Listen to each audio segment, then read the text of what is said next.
Hola a todos, bienvenidos de vuelta al canal. Estamos revisando guías recientes 2024 y en esta ocasión revisaremos aquellas dedicadas por la AJA y el ACC lanzadas en recientes días para la evaluación y manejo del perioperatorio de cirugía no cardiovascular. Este es un tema bastante controvertido, está lleno de novedades y esta guía es muy útil para aquellos que tenemos contacto con pacientes con enfermedad o factores de riesgo para enfermedad cardiovascular y eventos cardiovasculares mayores en el perioperatorio. Bienvenidos. Como siempre, esto es material de formación para estudiantes, residentes e internos, rurales, médicos generales del Hospital Militar Central. No es un video para pacientes, es solo material de formación, no es un estándar de calidad ni una guía. Para comenzar la guía nos habla que cada año se realizan en Estados Unidos, únicamente en Estados Unidos, 33 millones de cirugías. La gran mayoría de ellas son ambulatorias, pero 14 millones, un número no despreciable, son intrahospitalarias. Si miramos todo el mundo, aproximadamente se realizan 313 millones de cirugías anuales. Y datos curiosos de las cirugías y el riesgo perioperatorio es que a mayor edad los pacientes tienen más riesgo cardiovascular y que presenten eventos cardiovasculares en el perioperatorio. Y el 45% de las cirugías son pacientes mayores de 45 años de edad. El 25% de los pacientes hospitalizados que serán llevados a una cirugía tienen algún tipo de enfermedad cardiovascular y el 6 al 7% de ellos están en riesgo de padecer algún evento cardiovascular mayor en el perioperatorio. Hablando un poco de las cirugías, tenemos que empaparnos un poco de cuáles son las más frecuentes, a cuáles nos vamos a enfrentar en nuestra práctica clínica diaria. Las cirugías más frecuentes que se realizan son las ortopédicas, cirugía general y cirugías vasculares. Aunque hay otras de pronto que, si bien es cierto que no son tan frecuentes, también incluyen un riesgo cardiovascular muy alto, como las torácicas. La cirugía precisamente que más riesgo y más complicaciones cardiovasculares presentan en el perioperatorio son las cirugías vasculares, seguidas por las torácicas y los trasplantes de órgano sólido. De hecho, la frecuencia general de presentar un evento cardiovascular mayor en una cirugía no cardiovascular es de un 2.6%. Es importante destacar que en este estudio de Smilowitz, que tomó un análisis retrospectivo bastante completo, más de 10 millones de hospitalizaciones por cirugías no cardiovasculares a lo largo del tiempo, no solo nos hablan de las cirugías más frecuentes y las que se complican con una mayor frecuencia, sino que también nos hablan que a lo largo del tiempo el riesgo cardiovascular se ha logrado reducir. Más o menos para el 2000-2001 el riesgo era un 3.6%, pero ya para la finalización de ese estudio es de más o menos un 2.6%. El riesgo de un evento cardiovascular mayor y cerebral, también se incluyen los ACVs, es de un 2.6%. Y si usted recuerda la diapositiva previa, el 4 al 6% de los pacientes tienen riesgo de presentarlo. Se logra mitigar un poquito ese riesgo. Y aunque estas definiciones ya las conocemos por la revisión de la guía que hicimos hace un par de años de la SCARDIO, a petición de la vicepresidenta del canal, pues en vista que han llegado nuevos suscriptores a este canal, volvemos a repasar estas definiciones. Las definiciones de tiempos de cirugía y riesgo de la misma van en función del puntaje y de qué tan rápido tiene que actuar el cirujano. Cirugías emergentes se define como aquella que, si no se realizan las siguientes 2 horas, se pone en riesgo alguna extremidad o la vida misma del paciente. Urgentes, aquellas que se pone en riesgo la vida del paciente o alguna extremidad si no se realiza en las siguientes 2 a 24 horas. Y electiva, aquella que puede ser demorada o puede ser diferida, digámoslo mejor, para permitir una valoración perioperatoria o preoperatoria mejor completa. Y hay un tipo especial de cirugía que es la tiempo sensible. Esta es muy importante porque son cirugías que, si las demoramos más de 3 meses, podríamos impactar en el pronóstico del paciente. El mejor ejemplo son las cirugías para cáncer. Si te demoras mucho una cirugía para cáncer, eventualmente puede progresar la enfermedad, hacer metástasis y deteriorar el pronóstico de ese paciente de forma adversa. Y luego está, después de esa clasificación por tiempo, la clasificación por riesgo. Toda cirugía cuyo puntaje de riesgo nos dé una mortalidad y eventos cardiovasculares mayores mayor o igual a 1%, ese riesgo que sea mayor o igual a 1%, es una cirugía considerada de riesgo elevado. De aquí el resto de la charla, cuando hablemos de riesgo elevado, estaremos hablando de este tipo de cirugía, riesgo elevado o cirugía de riesgo elevado, aquella cuyo puntaje nos dé mayor o igual a 1%, el riesgo de tener eventos cardiovasculares mayores. Y esto abre paso para la primer controversia de las guías, que van un poquito por un camino diferente a lo que nos hablan los europeos, y es que los puntajes de riesgo, como lo acaban de ver, toman un papel importante en la valoración perioperatoria de nuestros pacientes. En general hay muchos puntajes. Ellos digamos que dicen que hay muchos que están disponibles, que los podemos usar, pero ellos también al mismo tiempo nos dicen que tenemos tres puntajes ampliamente conocidos y utilizados: el CRI, uno muy práctico que toma 4 puntos y cada uno de ellos representa un puntaje que determina el riesgo del paciente. El NSQIP, un poco más complejo, no aparece en cualquier calculadora y hay que entrar directamente a la página, y el MICA, que ha entrado un poco en desuso. Ocasionalmente los resultados entre dos puntajes distintos no suelen ser consistentes. No suele ser que si yo calculo un RCRI me va a dar el mismo puntaje que con NSQIP. Y esto es un problema que detecta la guía y son conscientes de ello, pero pues digamos que no lo solucionan. También suelen ser predictores en algunos escenarios quirúrgicos, suelen ser malos predictores de eventos cardiovasculares. Por ejemplo, en la cirugía vascular es la que más subestima los puntajes el riesgo de infarto del miocardio. Pero también son claros, y recuerden que es una indicación 2A, que son solo una herramienta de ayuda en las decisiones y no reemplazan el criterio clínico. Y esto es importante porque también hay otros factores que determinan qué tan rápido o qué estudio le haremos al paciente preoperatorios, como sus factores de riesgo, como si está presentando alguna descompensación aguda cardiovascular, o si ya tiene algún antecedente de cardiopatía valvular, por ejemplo, dispositivos electrónicos intracardíacos, etcétera. Entonces nos pone la guía los puntajes que tenemos ampliamente disponibles, el de Goldman, el RCRI, el puntaje NSQIP de Gupta, el que conocemos todos en el hospital militar, el puntaje NSQIP del 2023, el puntaje de riesgo quirúrgico, el NSQIP geriátrico y el AV-HAS2. Ellos mencionan que, y digamos que son enfáticos en los que más se utilizan es RCRI y NSQIP. Esos son los que, digamos, más se utilizan ampliamente. RCRI, por su practicidad, realmente es aprenderse los parámetros que mide. Si presenta alguno de estos, suma un punto, uno o más puntos, ya tiene una mortalidad mayor al 1%, o riesgo de evento cardiovascular mayor, mejor. Y el NSQIP, que es un poco más, digamos, complejo, hay que entrar directamente a la página, nos mide bastantes parámetros, pero que son muy fáciles de conseguir desde el punto de vista clínico y uno se demora aproximadamente 1 o 2 minutos en la consulta calculándolo. Este es el que más utilizamos en nuestra institución, el Hospital Militar Central. Recuerden, cualquier puntaje que nos diga que el riesgo de evento cardiovascular mayor es mayor a 1%, determina el riesgo cardiovascular quirúrgico alto, es lo que definiremos de aquí en adelante una cirugía de alto riesgo. Ampliando un poco la información de los puntajes, hablemos que el RCRI, cuando tiene un puntaje de más de un punto, más de un punto, nos habla que el riesgo cardiovascular es mayor a 1% y por eso deberíamos ese paciente ampliar y estratificar mejor su riesgo cardiovascular. El puntaje en SQIP sí nos da porcentajes directos.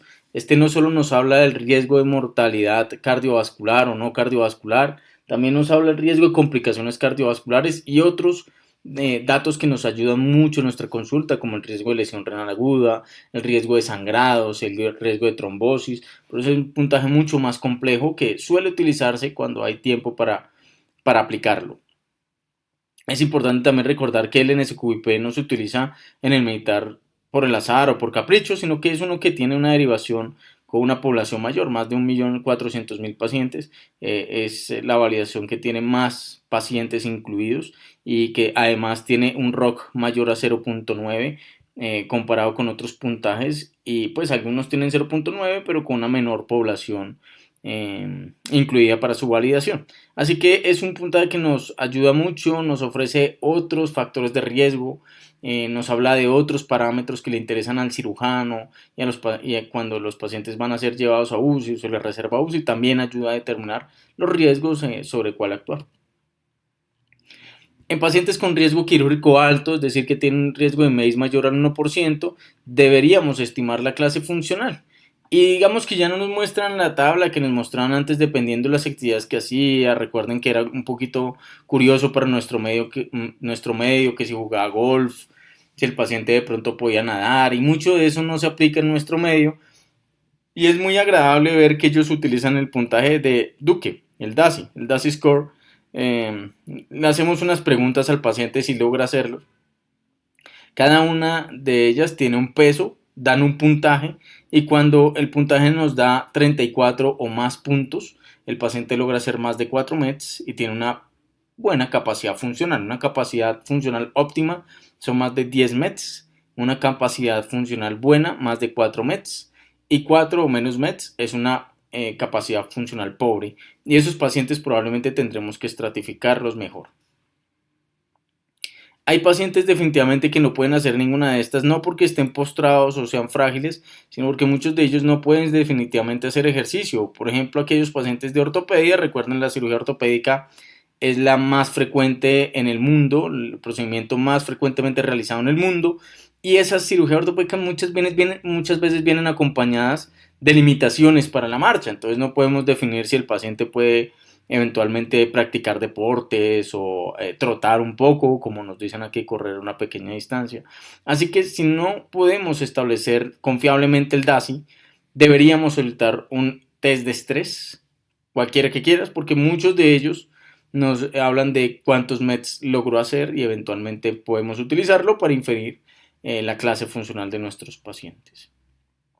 Simplemente recuerden que cuando un paciente tiene menos o logra menos de 4 METs, el riesgo de eventos cardiovasculares mayores en el perioperatorio es muy alto, 9.6%, uno de cada 10 pacientes. Así que esos pacientes sí tenemos que estratificarlos mucho mejor. Pero en la gran mayoría de los casos, los pacientes que tienen más de 4 METs o que alcanzan más de 4 METs y están asintomáticos desde el punto de vista cardiovascular, pueden ir a la cirugía sin necesidad de estudios complementarios cardiovasculares. Esto es muy importante para evitar hacerle perder el tiempo al paciente, porque si uno se pone a pedirle un ecocardiograma que muchas veces no modifica el riesgo o lo que va a hacer el anestesiólogo, o si uno le pide un electrocardiograma, los electrocardiogramas en esta población solo cambian la conducta en un 0.04% de los casos. Así que aquí uno no debería perder el tiempo del paciente o ponerlo a perder el tiempo pidiéndole estudios innecesarios desde el punto de vista cardiovascular.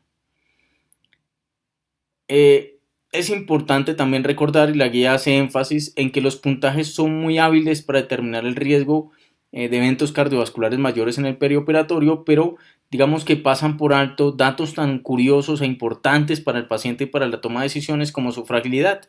Los puntajes de riesgo no incluyen la fragilidad para calcular el riesgo de eventos cardiovasculares mayores.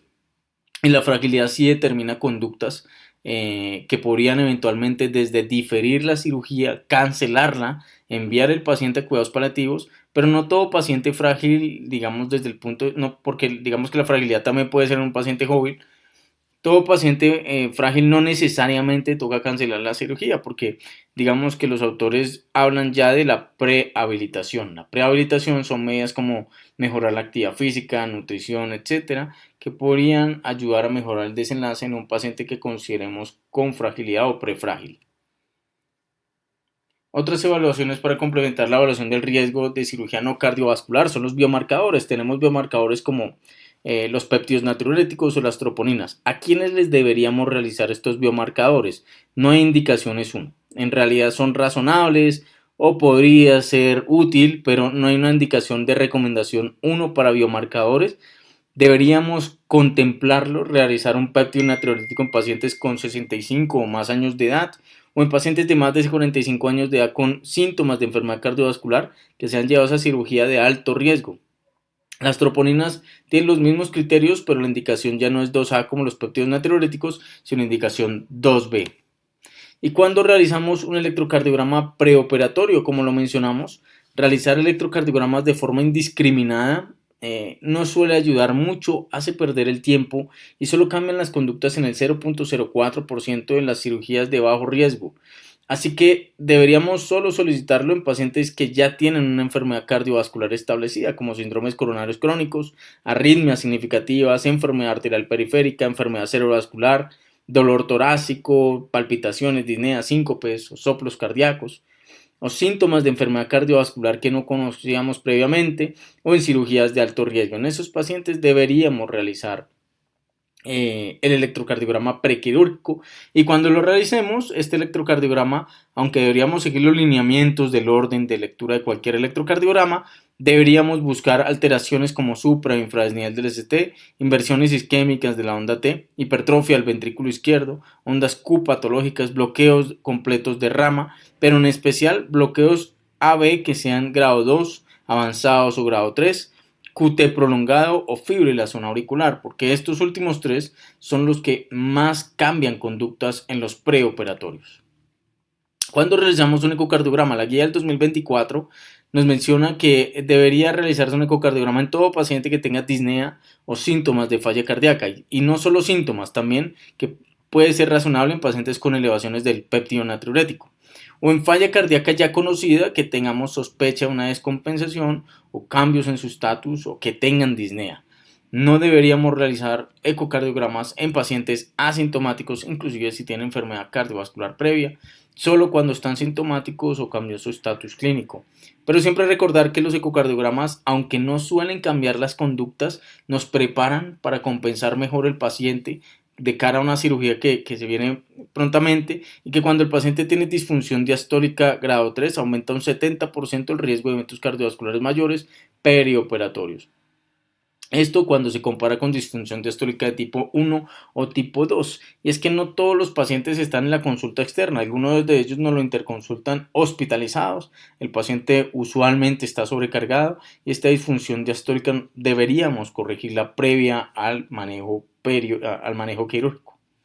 Cuando solicitamos un test con estrés, los test de estrés usualmente no suelen cambiar mucho los desenlaces, digamos que nos permiten determinar la capacidad funcional del paciente, y por eso deberíamos hacerlo en pacientes que tengan pobre capacidad funcional o logren menos de 4 METs.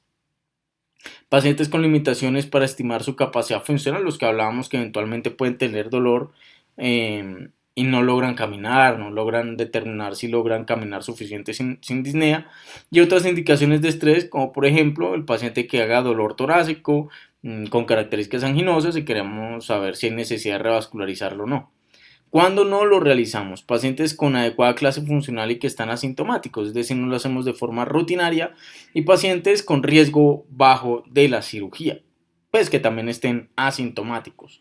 Es importante reconocer y recordar ampliamente cuando no deberíamos o pues si nos decantamos por hacer una prueba de esfuerzo, cuál está contraindicada para cada paciente. No es pedirle a cualquier paciente una perfusión miocárdica, un ecocardiograma con estrés, porque lo ideal sería una prueba con estrés, bien sea perfusión miocárdica, bien sea ecocardiograma con estrés, y también la guía habla de un angiotac coronario, pero este tiene una indicación 2B.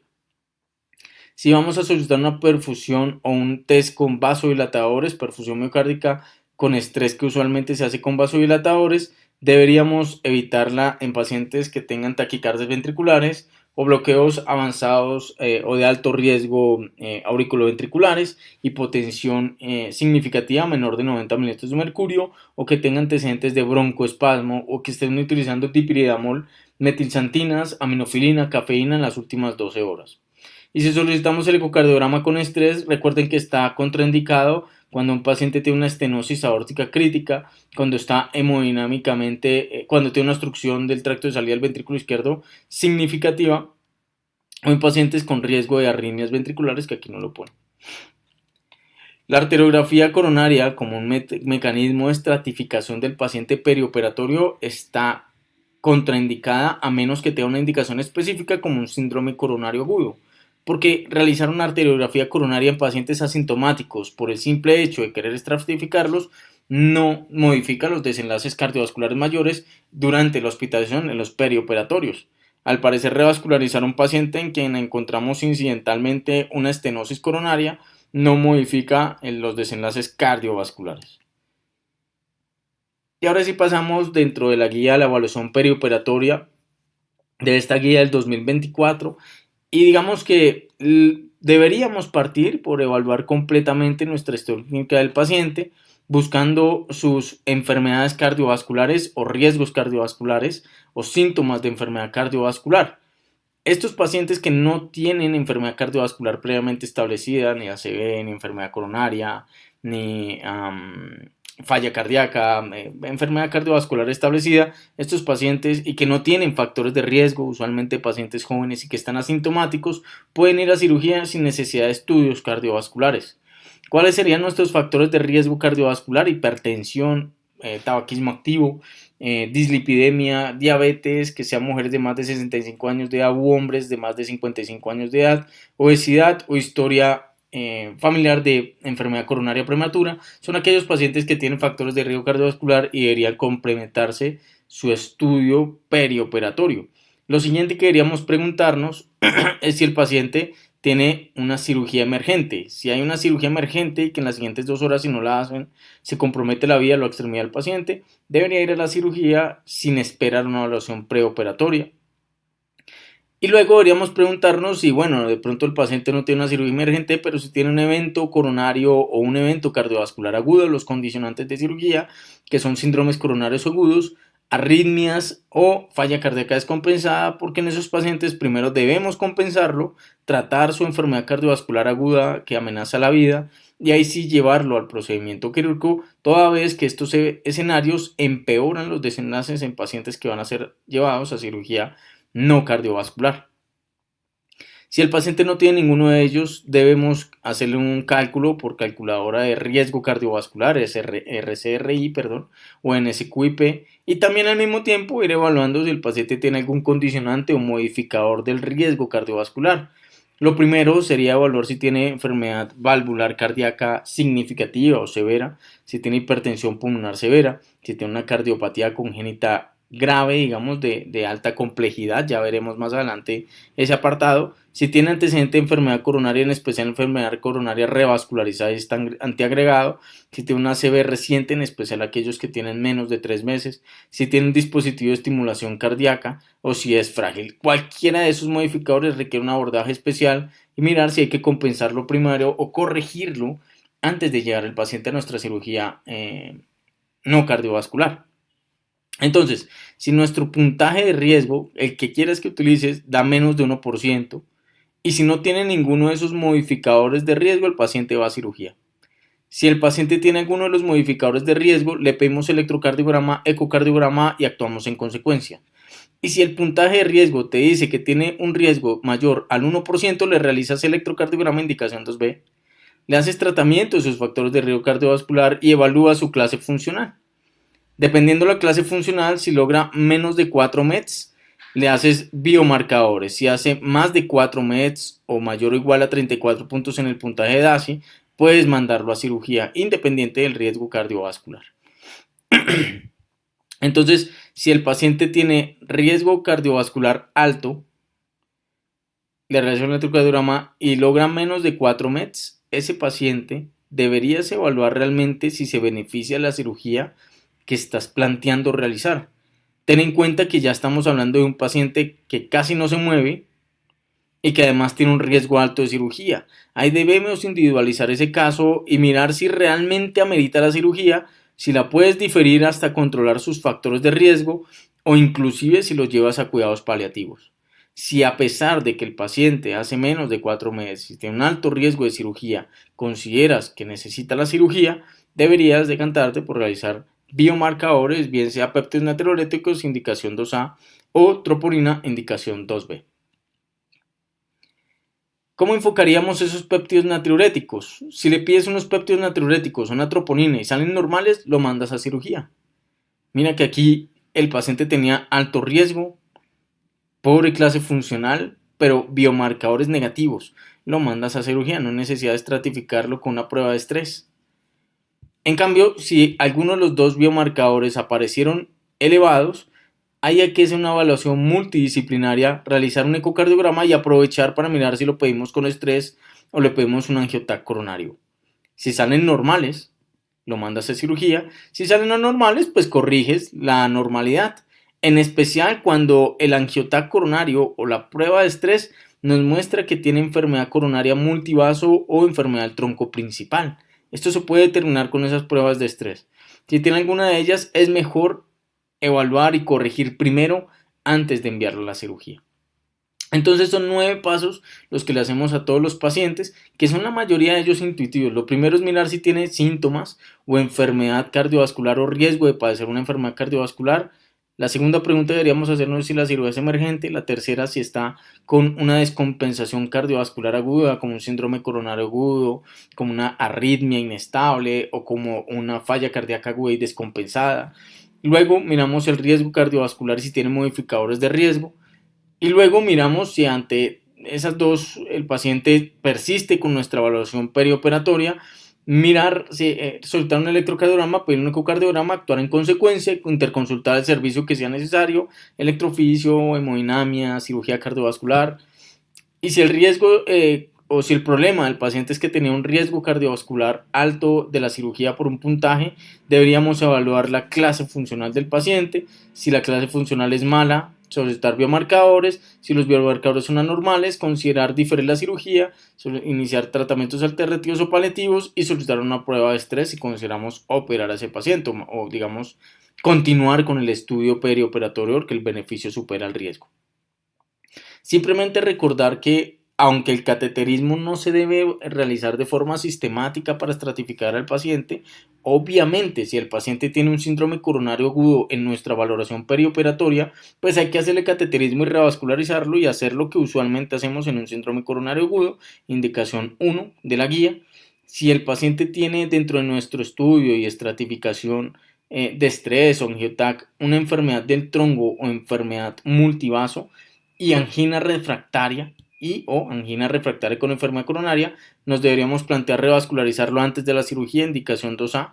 Pero algo muy curioso de la guía es que nos recuerdan que, digamos que revascularizar enfermedad coronaria, pues que en otro escenario de dolor torácico, un síndrome coronario, revascularizaríamos, pero si el paciente está asintomático y encontramos de forma incidental una estenosis coronaria, revascularizar a ese paciente probablemente no le va a mejorar los desenlaces perioperatorios y si lo sometemos a la antiagregación y digamos tendríamos que esperar más tiempo para poderlo operar.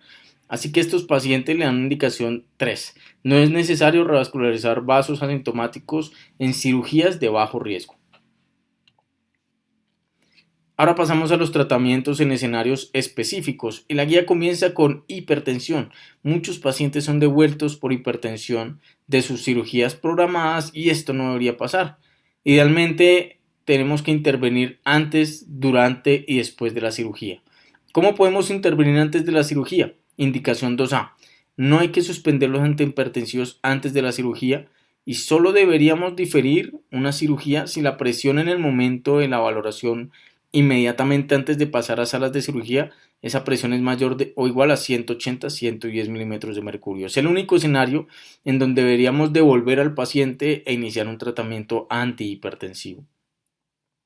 Ya una vez estén operando a nuestro paciente, aunque más adelante hablaremos de qué hacemos con los inhibidores del eje renina-angiotensina-aldosterona, en estos pacientes debemos mantener, o el anestesiólogo debería mantener una presión media mayor o igual a 60-65 milímetros de mercurio y una sistólica mayor o igual a 90 milímetros de mercurio, porque esto sí impacta en los desenlaces cardiovasculares mayores en el perioperatorio de los siguientes días y en los eventos cardiovasculares mayores de los siguientes 30 días posoperatorios. Y en el posoperatorio hay que evitar la hipotensión en la sala de recuperación y reiniciar tan pronto como nos sea posible los tratamientos antihipertensivos. ¿Qué hay de la falla cardíaca? Todas las fallas cardíacas deterioran el riesgo cardiovascular de los pacientes que son llevados a cirugía no cardíaca. Y vean cómo se comportan los distintos escenarios cardiovasculares en cuanto al riesgo perioperatorio a 30 días después de una cirugía, Según este estudio que nos realizó Deepin y sus colaboradores, un estudio muy clásico del 2011, ellos tomaron un análisis retrospectivo de más de 38.000 pacientes y evaluaron, dependiendo del antecedente cardiovascular que tuvieran, cuál era su riesgo de desenlaces o digamos de eventos cardiovasculares mayores, si tenían falla cardíaca no isquémica, enfermedad coronaria o fibrilación auricular. Entonces vean cuál es la mortalidad perioperatoria de una falla cardíaca no isquémica, 8.5% a 30 días, una falla cardíaca de etiología isquémica, 8.1%, una fibrilación auricular, 5.7% y enfermedad coronaria, 2.3%. Tener enfermedad cardiovascular aumenta mucho el riesgo de desenlaces cardiovasculares y peor si está descompensado. Y la guía nos recuerda que este riesgo de mortalidad a 30 días es independiente de la fracción de eyección. Que tenga una falla cardíaca con fracción de eyección preservada tiene la mortalidad similar a cuando está levemente reducida y obviamente siempre va a ser mayor cuando la fracción de eyección está reducida. Entonces, los pacientes que tienen falla cardíaca y van a ser llevados a cirugía, deberíamos adicionar el ISGLT2 si no lo tiene previamente, y si lo tiene, debemos suspenderlo 3 a 4 días antes de la cirugía para evitar la cetoacidosis euglicémica de estos pacientes que van a ser llevados a un ayuno prolongado. No se sabe cuándo deberíamos reiniciarlo, pero la guía nos recuerda que pues aunque no hay suficiente evidencia de saber exactamente cuándo reiniciar el ISGLT2 en el postoperatorio, una opción atractiva es cuando el paciente ya está estable y va a volver a recibir vía oral. De resto, el resto de terapia dirigida por guías y en la terapia fundamental de falla cardíaca, el resto, distinto a los ISGLT2, no deberían ser suspendidas a menos que estén contraindicados en el periodo perioperatorio, porque esto podría descompensar al paciente y las descompensaciones aumentan mucho la mortalidad. ¿Qué es de la cardiomiopatía hipertrófica? La cardiomiopatía hipertrófica, más que recomendaciones como tal, es el manejo que hacemos perioperatorio. Lo primero, la cirugía representa un riesgo de hipovolemia, taquicardia, hipotensión, y esto puede aumentar el riesgo de obstrucción del tracto de salida y movimiento anterior sistólico de la mitral. Entonces no deberíamos suspender los beta bloqueadores para evitar taquicardia y obstrucción del tracto de salida del ventrículo izquierdo, evitar hipovolemia e hipotensión, esto lo hace más anestesiología, evitar taquicardia, y si vamos a utilizar inotrópicos para mantener la presión arterial, evitar dobutamina o agonistas o betagonistas, digámoslo así. Deberíamos preferir fenilefrina o vasopresina si no funcionan los líquidos. Los líquidos son la primera línea para hipotensión o hipovolemia. Usar tempranamente el POCUS para buscar el movimiento anterior sistólico de la mitral y beta bloqueadores intravenosos en caso en que encontremos el SAM u obstrucción del tracto de salida del ventrículo izquierdo. ¿Qué hay de los escenarios de hipertensión pulmonar? Básicamente, los pacientes que tienen hipertensión arterial pulmonar, es decir, del grupo 1, no deberían suspender sus vasodilatadores pulmonares. Cuando encontramos un paciente con hipertensión arterial pulmonar, y en especial si es severa, deberíamos enviarlo a un centro de hospitalización con experticia en hipertensión pulmonar para el manejo de su cirugía no cardíaca, pues estos pacientes pueden hacer crisis hipertensivas pulmonares, falla derecha y aumenta muchísimo la mortalidad. Estos pacientes deberían ser monitorizados de forma invasiva, de forma rutinaria en los perioperatorios, porque así podemos detectar tempranamente hipertensión pulmonar o elevaciones o crisis hipertensivas pulmonares y actuar en consecuencia. ¿Cómo podríamos actuar en estos pacientes? Podríamos plantear utilizar vasodilatadores pulmonares como óxido nítrico o prostaciclinas para evitar complicaciones. ¿Y qué hay de las cardiopatías congénitas? Recordar que la AJA, más o menos en 2019, lanzó unas guías que nos hablaban del manejo de cardiopatías congénitas y ahí nos hablaban propiamente dicho de la complejidad de las cardiopatías congénitas. Hay de bajo riesgo, riesgo intermedio y riesgo elevado. Las Cardiopatías congénitas de bajo riesgo son aquellas con cortocircuitos pequeños y que fueron corregidos o que no tienen dilatación de cavidades y que no tienen síntomas en los pacientes. Usualmente son comunicaciones interauriculares, interventriculares que están asintomáticas, que no tienen compromiso ventricular y que usualmente ya fueron corregidas o no, pero no tienen ningún impacto. Y las válvulas aórticas bivalva, esos pacientes son de bajo riesgo y usualmente no requieren mayores estudios o estratificaciones. Pueden ser enviados a cirugía siempre y cuando sean de bajo riesgo. Las cardiopatías congénitas de riesgo intermedio son aquellas como por ejemplo cardiopatías complejas reparadas y que hayan quedado bien reparados, que tengan lesiones obstructivas del lado izquierdo como estenosis mitral congénita, estenosis aórtica bien sea supravalvular, subvalvular o valvular o coartación de la aorta no corregida, obstrucciones de las cámaras derechas como por ejemplo la estenosis de las pulmonares, la estenosis de las ramas pulmonares, una tetralogía de Fallot reparada, anomalías de Einstein en cualquiera de sus modalidades, origen anómalo de las coronarias, en especial cuando observamos una capa, y estos pacientes, en especial cuando tienen un deterioro de la clase funcional tipo 2 a 4, cuando tienen limitación de la capacidad de ejercicio, cuando tienen cortocircuitos residuales, cuando tienen dilatación de cavidades o hipertensión arterial pulmonar, se considera riesgo intermedio, deben ser valoradas inicialmente antes de la cirugía por un cirujano, por un cardiólogo experto en congénitas del adulto. Y las cirugías de riesgo elevado, estos pacientes deben ser manejados en centros con experticia en cardiopatías congénitas del adulto, toda vez que tienen mayor complicaciones cardiovasculares, mayor riesgo de mortalidad, en caso inclusive de cirugías no cardiovasculares. Y son aquellos pacientes que tienen ventrículo único, cardiopatías sieноsantes, ventrículo con doble salida, atresias pulmonares, troncos arteriosos o transposición de grandes arterias, bien sea la convencional o la clásica o la congénitamente corregida. Estos pacientes usualmente tienen dilatación de cavidades, clases funcionales 2 a 4, limitación de la capacidad de ejercicio y usualmente tienen un altísimo riesgo cardiovascular y tienen que ser valorados con detalle. No tienen contraindicación necesariamente las cirugías no cardíacas, pero la guía lo único que hace es recomendar que los veas cardiología de congénitas del adulto y que los operen en centros con alto volumen de estos pacientes y que tengan mucha experticia. La estenosis aórtica, digamos que el manejo que nos propone es bastante intuitivo, pero hay un dato muy interesante que ya lo vamos a ver y que es algo que no habíamos visto en guías previas. Lo primero es que la estenosis aórtica severa, lo primero que deberíamos mirar es si el paciente está asintomático. Si está asintomático, pues tenemos que reparar la válvula antes de la cirugía, mirar si el paciente es candidato a cirugía o no. Si el paciente tiene buen riesgo quirúrgico o un bajo riesgo quirúrgico, reemplazamos la válvula, bien sea con TAVI o con cirugía. Hay un grupo pequeño de pacientes que requieren una cirugía no cardiovascular, que tienen estenosis aórtica y que son sintomáticos, pero que no son los mejores candidatos para reemplazo de la válvula aórtica. Ahí tenemos que aprovechar al máximo el recurso de la valvuloplastia aórtica con balón para, digamos, paliar un poquito al paciente antes de la cirugía no cardíaca, pero antes de hacer eso deberíamos evaluar si realmente tenemos que operar al paciente y si no hay tratamientos alternativos. Digamos que este grupo de pacientes es relativamente sencillo porque es aplicar lo que nos dice la guía de valvulopatías de la AJA. El problema es cuando el paciente tiene una estenosis aórtica severa y que está asintomático. En ese paciente lo primero que deberíamos mirar es la fracción de eyección. Si está menor del 50% hay que intervenirlo, bien sea valvuloplástica si no es candidato quirúrgico o si tiene bajo riesgo, pues operarlo o intervenirlo con una TAVI.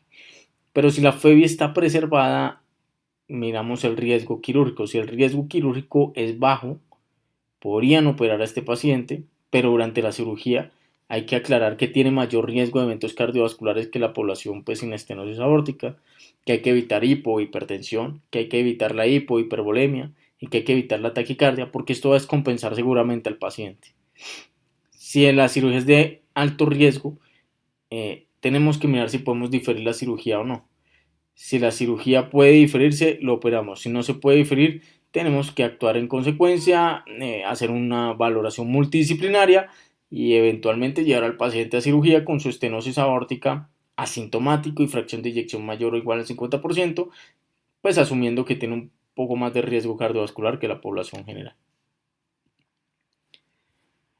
En cuanto a la estenosis mitral severa, digamos que si hay una estenosis mitral severa y nos da tiempo la cirugía, podemos intervenir la cirugía siempre y cuando sea posible o necesario. Es decir, que hay una estenosis mitral severa y sintomática, o que se encuentra asintomática teniendo una presión sistólica de la pulmonar mayor a 50 milímetros de mercurio, o una fibrilación auricular de reciente diagnóstico. Esos son los escenarios que la guía de valvulopatías nos recuerda para intervenir una válvula con una estenosis mitral severa.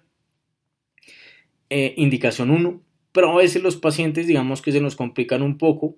Hay estenosis mitral severas que no son intervenibles, bien sea por ejemplo por la condición del paciente.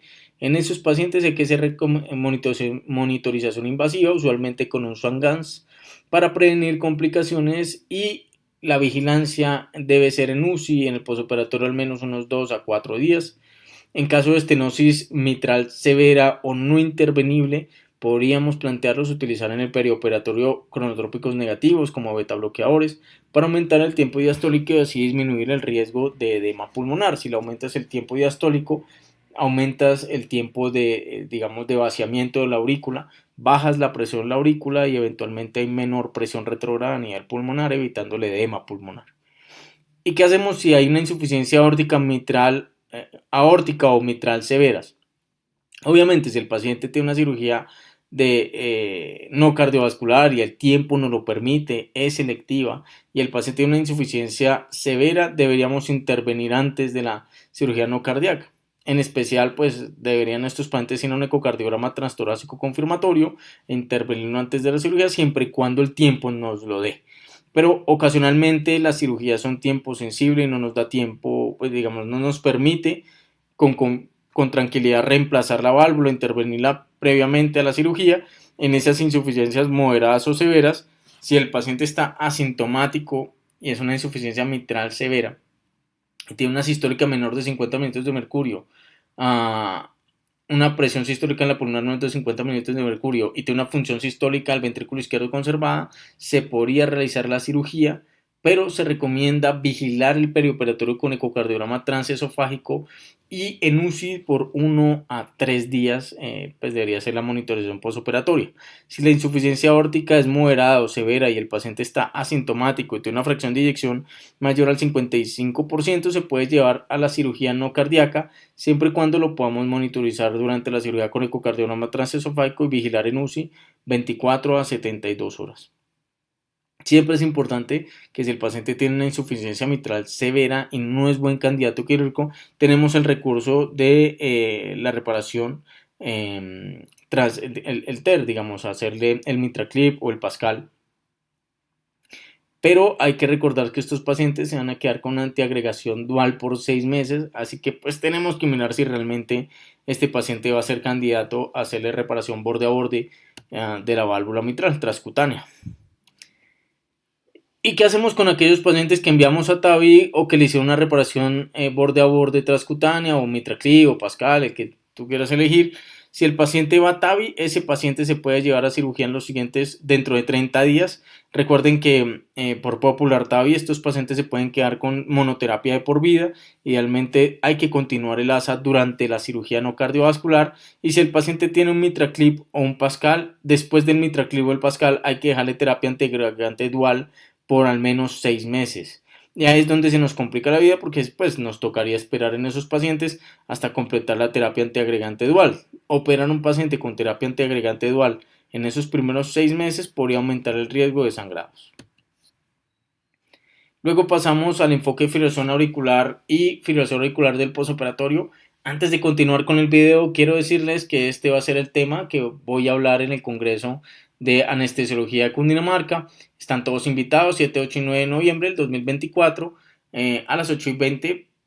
Por ahora vamos a dejar que esta va a ser nuestra charla del Congreso, pero por ahora y hablaremos de lo que nos dice la guía. La guía no habla mucho de fibrilación auricular. En el Congreso hablaremos mucho más a profundidad de cosas que no nos dice la guía, de cómo enfocar a estos pacientes, cómo controlarlos, completar lo que nos dijo la guía. Simplemente la guía nos menciona que la fibrilación auricular es la arritmia más frecuente del adulto y que usualmente el dilema en estos pacientes es cuando suspendemos la anticoagulación.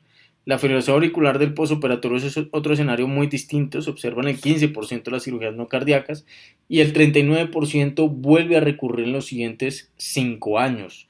Se asocia a un mayor riesgo de ACV y mortalidad a 30 días y la anticoagulación en este escenario de fibrilación auricular del posoperatorio reduce el riesgo de un ACV en 48% versus mantener una estrategia expectante y no anticoagular. O sea, se deben anticoagular siempre y cuando haya mayor beneficio que riesgo de sangrado posoperatorio.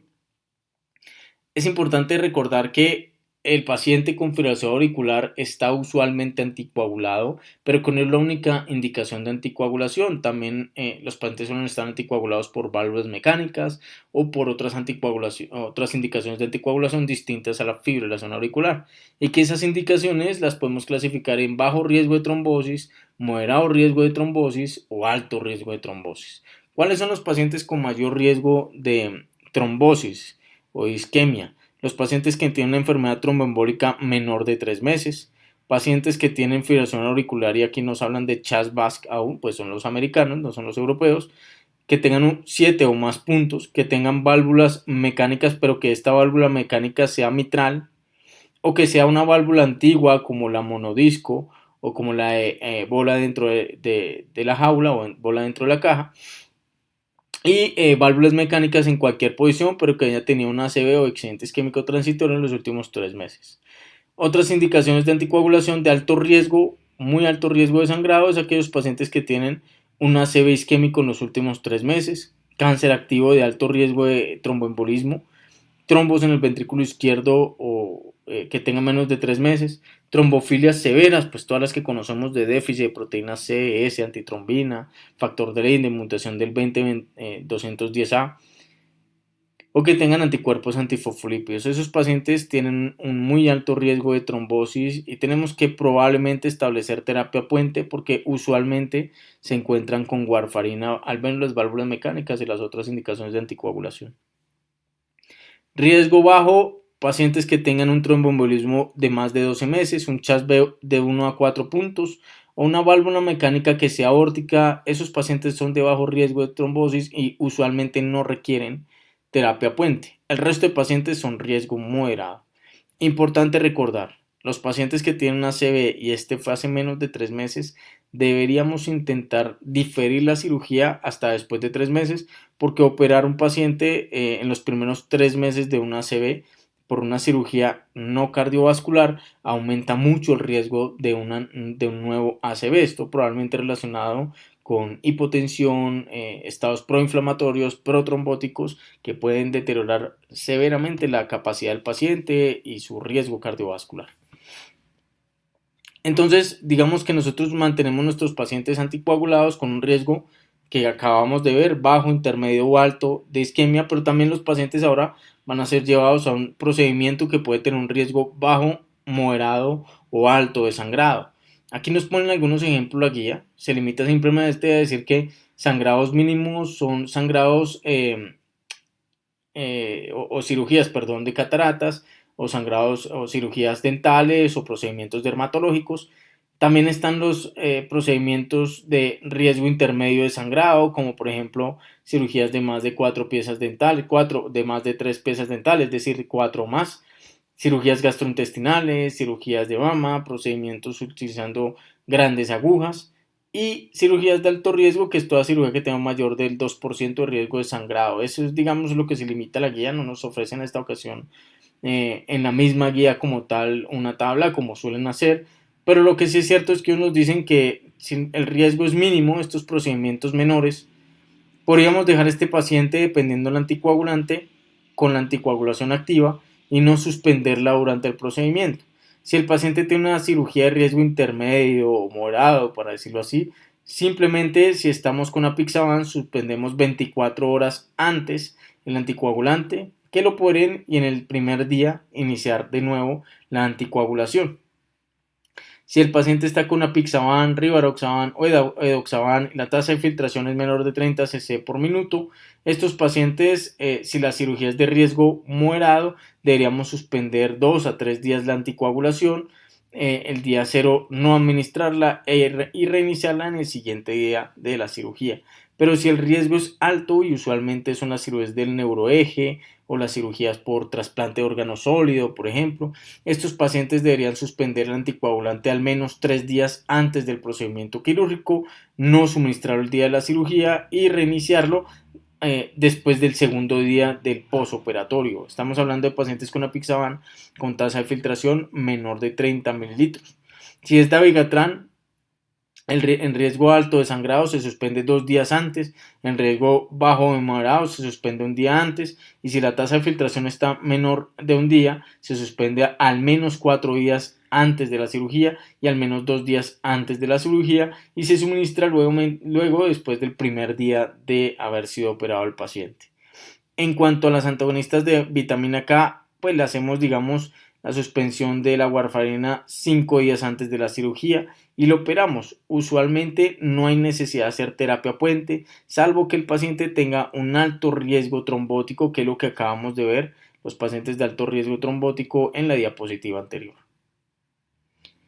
Es importante recordar que las cirugías del neuroeje, así sea un sangrado pequeño, puede complicar bastante la funcionalidad del paciente e incluso aumentar muchísimo su mortalidad. Así que tenemos que suspender 5 vidas medias cada uno de los anticoagulantes. Es decir, que si el paciente está con rivaroxaban, apixaban o edoxaban, se suspende 3 o más días. Y si está con dabigatran, 4 o más días. Pero si está con dabigatran y la tasa de filtración es menor de 50 cc por minuto, se suspende 5 a 6 días el dabigatran. Estas son cirugías de alto riesgo de sangrado y pues son los que vemos aquí en la tabla de la izquierda. ¿Qué hacemos con un paciente que tiene un dispositivo de estimulación cardíaca? ¿Cuándo lo deberíamos reprogramar? La clave de un paciente que tiene un marcapasos o un CDI convencional, es decir, con cables que van hacia las cavidades, es si la cirugía va a ser por encima del ombligo. Si la cirugía y la interferencia electromagnética va a ser por encima del ombligo, bien sea un electrobisturí, este paciente debería ir a reprogramación. Si la cirugía está por debajo del ombligo, no debería ir a reprogramación, pero deberíamos recomendar que tengan a la mano un magneto, pues obviamente por si se plantea o se complica y tienen que hacer interferencia electromagnética por encima del ombligo o hacer la laparotomía más completa por alguna complicación. Si la cirugía está por encima del ombligo y se trata de un marcapasos, tenemos que evaluar en la reprogramación si el paciente es totalmente dependiente del marcapasos. Si es totalmente dependiente del marcapasos, deberíamos utilizar un magneto en la cirugía o reprogramarlo para que entre en un modo asincrónico antes de la cirugía, que lo operen y después de la cirugía volver a reprogramar a su método o a su modalidad preestablecida. Si el paciente no es dependiente del marcapasos, de hecho, si él no utiliza su marcapasos y tiene un ritmo intrínseco sinusal, podríamos no reprogramarlo ni ponerle un magneto, pero tener el magneto a la mano por si de pronto durante la cirugía ocurre algún tipo de interferencia electromagnética, en cuyo caso al poner el magneto vamos a hacer que el marcapasos en la gran mayoría de los casos entre en un modo asincrónico. Hay que hacer la salvedad de que depende la respuesta a un magneto, a un imán de un marcapasos o de un CDI, depende mucho de la casa, pues digamos, de diseño o la casa manufacturadora del dispositivo. No siempre genera el mismo efecto en los distintos dispositivos. De hecho, en el mismo dispositivo puede generar respuestas distintas. Por ejemplo, si la batería está casi nueva, la frecuencia en la que entrará en modo asincrónico es de 85 a 100 latidos por minuto, pero si la batería es baja, suele tener frecuencias menores para ahorrar batería. Y hay algunos dispositivos raros que cuando le pones un imán entra en modo sincrónico solo durante 10 latidos y luego vuelve a entrar a su modo sincrónico preestablecido. Aquí, así que es importante en toda cirugía que va a hacer por encima del ombligo enviar a electrofisiología para que le hagan una telemetría y que puedan conocer cuál es el efecto del imán y poderle dar la recomendación al anestesiólogo.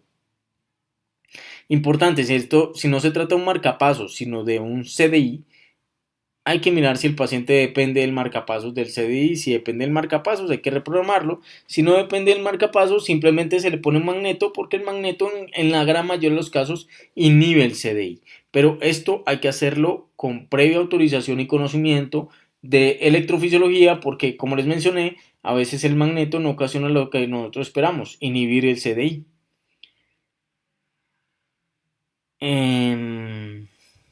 Digamos que si el paciente tiene una cirugía por encima del ombligo, no es necesario reprogramar.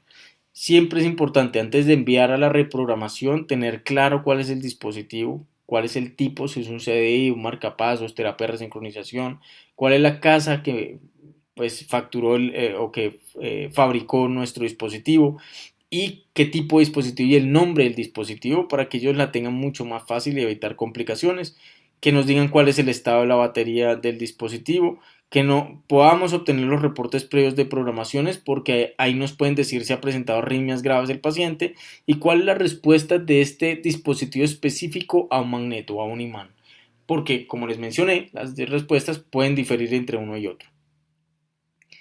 Eso era con los dispositivos convencionales. Los dispositivos no convencionales, que son los que no utilizan cables y son usualmente de marcapasos sin cables o sin electrodos, perdón, o CDI subcutáneos, ellos no responden de la misma forma como nosotros los conocemos.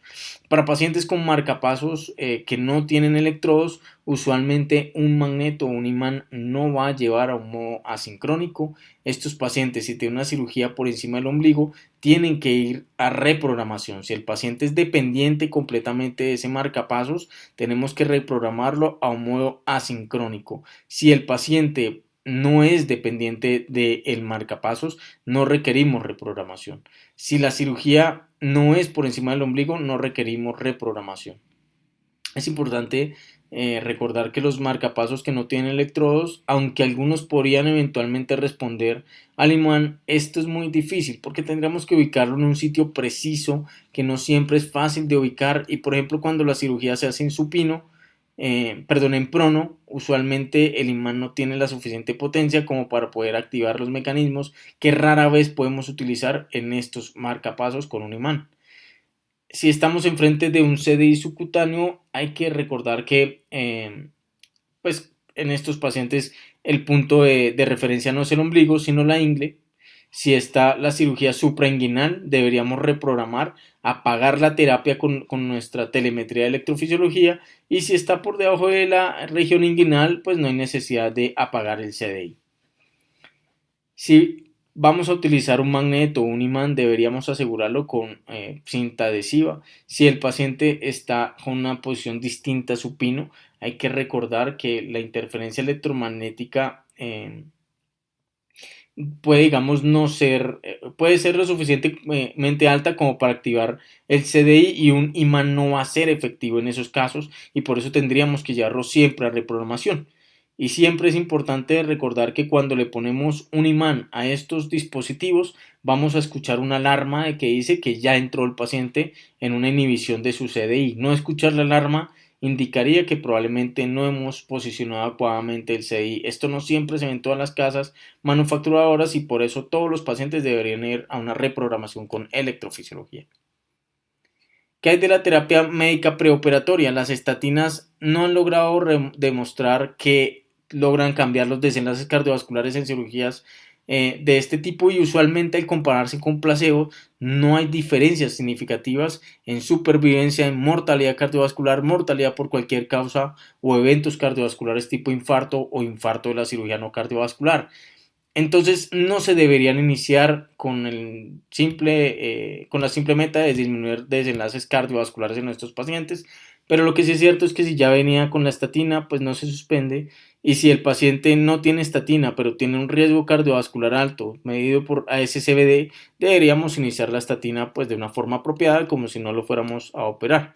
En cuanto a los inhibidores del sistema renina-angiotensina-aldosterona, clásicamente nos han dicho que cuando los administras 24 horas antes de la cirugía pueden ocasionar hipotensión y en guías previas nos decían que había que suspenderlos el día antes de la cirugía. Sin embargo, ya sabemos, digamos, por los distintos estudios que si bien es cierto que ocasionan más hipotensión en el perioperatorio, esta hipotensión no modifica los desenlaces cardiovasculares a 30 días, así que no es obligatorio suspender los inhibidores del sistema renina-angiotensina-aldosterona. Solo los suspendemos 24 horas antes en pacientes que están completamente estables desde el punto de vista de presión arterial y la cirugía es de alto riesgo.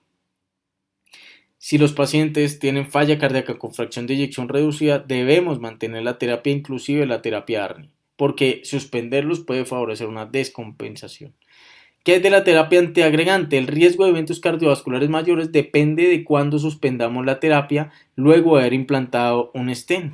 Si el stent es convencional, que ya casi no se utiliza, suspenderlo antes de 30 días puede aumentar el riesgo de eventos cardiovasculares en un 10.5%.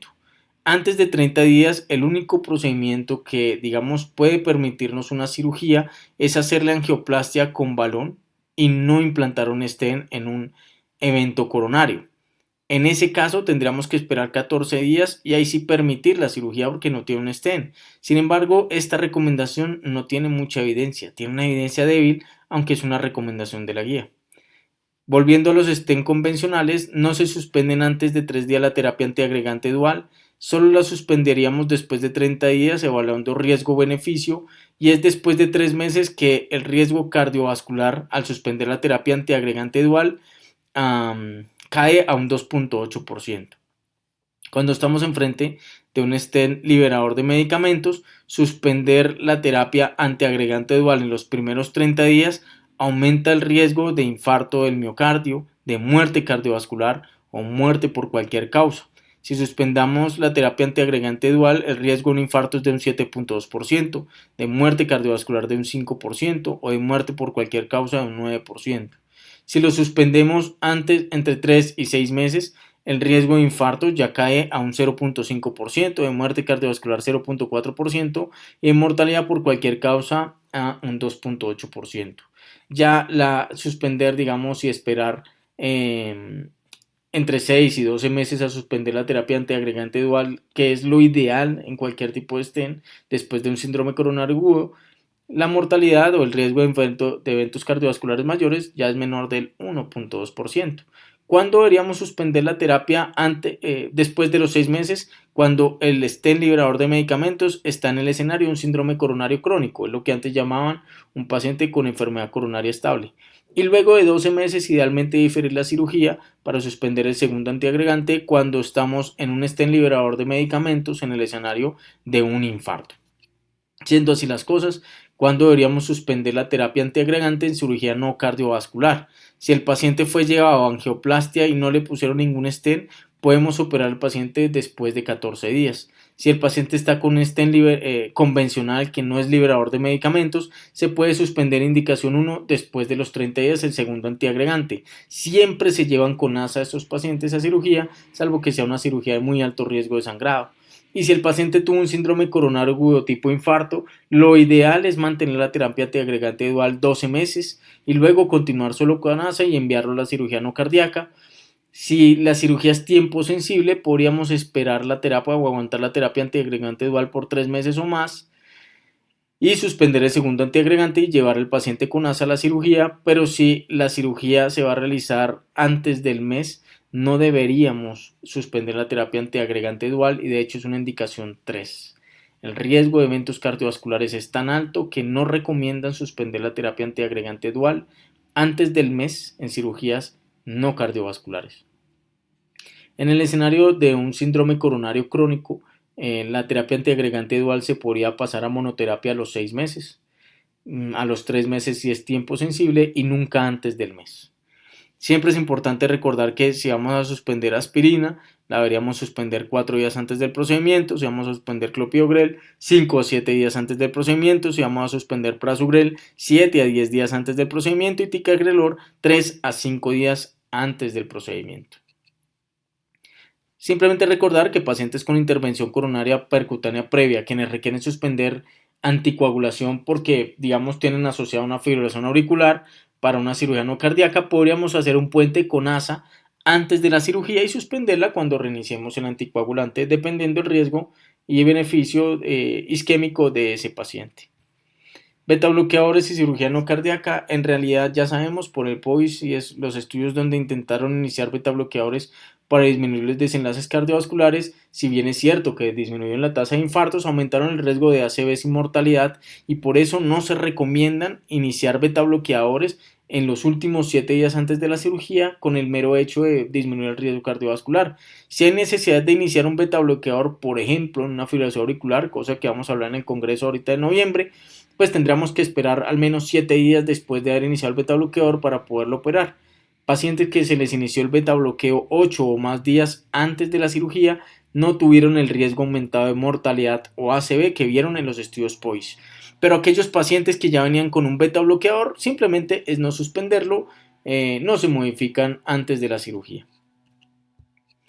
¿Qué hay del manejo de la glucosa? Todo paciente debería tener una hemoglobina glicada reciente en los últimos 3 meses, quienes van a ser llevados a cirugía no cardíaca y tienen riesgo de diabetes o ya tienen la diabetes previamente establecida. Si el paciente tiene un ISGLT2, se suspende 3 a 4 días antes para evitar la cetoacidosis euglicémica y se suspende los GLP-1 una semana antes de la cirugía para evitar la gastroparesia inducida y evitar así broncoaspiraciones. Y hay que evitar mantener una glucosa por encima de 200 porque esto aumenta 2 veces el riesgo de mortalidad por cualquier causa, 4 veces la mortalidad cardiovascular. La metformina ya no se suspende en el perioperatorio porque esta de hecho disminuye el riesgo de infarto y mortalidad en pacientes con diabetes mellitus. Ahora hablemos del seguimiento del postoperatorio y luego la cirugía que queda. Queda realmente que nos haga el paciente un infarto del miocardio no relacionado con o más bien de cirugía no cardiovascular, el famoso MINS, y eso lo detectamos con troponinas. ¿A quién le deberíamos pedir una troponina? Pacientes con enfermedad cardiovascular establecida, pacientes con síntomas de enfermedad cardiovascular y pacientes con 65 o más años de edad que tengan factores de riesgo para enfermedad cardiovascular y que tengan una cirugía de alto riesgo. La indicación es 2B, hacerle troponina a las 24 y 48 horas. Lo que tenemos que tener claro es que la troponina no se debe tomar de forma sistemática, de forma indiscriminada. No le pides una troponina a pacientes asintomáticos, cardiovasculares y cirugía de bajo riesgo. Cuando decides hacerle una troponina al paciente y esta sale positiva o mayor al percentil 99, el límite superior de la normalidad, tenemos que hacer una historia clínica completa en ese paciente. Recuerden que el paciente, si nos hace un infarto del miocardio, lo hizo durante la cirugía cuando estaba sedado, anestesiado y probablemente no va a tener el dolor torácico usual de un infarto del miocardio y que no toda elevación de troponina necesariamente es un infarto del miocardio. Entonces tenemos que hacer una historia clínica completa y un electrocardiograma y determinar si tiene un infarto con elevación del ST. Si tiene un infarto con elevación del ST en el posoperatorio, tenemos que actuar como cualquier infarto con elevación del ST, evaluar riesgo-beneficio de iniciar la terapia antiagregante, evaluar riesgo-beneficio de llevar a intervención coronaria percutánea, en donde generalmente estos pacientes nos permiten hacer un manejo conservador y dependiendo de ciertos factores que veremos más adelante, llevaremos urgente a la intervención coronaria percutánea. Estos pacientes usualmente no se llevan de inmediato porque si le pones un stent a ese paciente, pues tendrías que antiagregarlo dual y ahí es donde tienes que evaluar muy bien el riesgo-beneficio de hacerle terapias antitrombóticas agresivas. Pero ¿qué hay del paciente que no tiene supradesnivel del ST? El paciente que no tiene supradesnivel del ST, tenemos que intentar completar los criterios de la definición universal de infarto del miocardio. Mirar si tiene síntomas de isquemia o si tiene cambios de isquemia en el electrocardiograma, si desarrolla ondas Q, si hay evidencia de imágenes de pérdida de miocardio viable o inclusive si lo llamamos arteriografía o angiografía, si hay oclusión de alguna coronaria, porque si presenta un infarto de ese tipo, cumple las definiciones universales de infarto, pues tiene un infarto sin elevación del ST y miramos si eventualmente este infarto sin elevación del ST es tipo 1, tipo 2. Tipo 2, pues corregimos bien sea la anemia, el dolor, la hipovolemia que tenga el paciente. Tipo 1, le dejamos la terapia antitrombótica siempre y cuando el beneficio supere el riesgo de un sangrado del postoperatorio. Si el paciente no cumple criterios universales de infarto, deberíamos plantearnos si el paciente tiene una causa de injuria no isquémica, como tromboembolismo pulmonar, sepsis, falla cardíaca descompensada o sobrecarga, por ejemplo el perioperatorio o un ACV. Si no tiene ninguna de esas, tiene un MIS y lo estudiamos de forma ambulatoria, probablemente con una resonancia. Si el paciente tuvo un infarto, bien sea con o sin elevación del ST en el postoperatorio, realmente no hay una guía clara y no hay estudios suficientes como para saber en qué momento le iniciamos la terapia antitrombótica.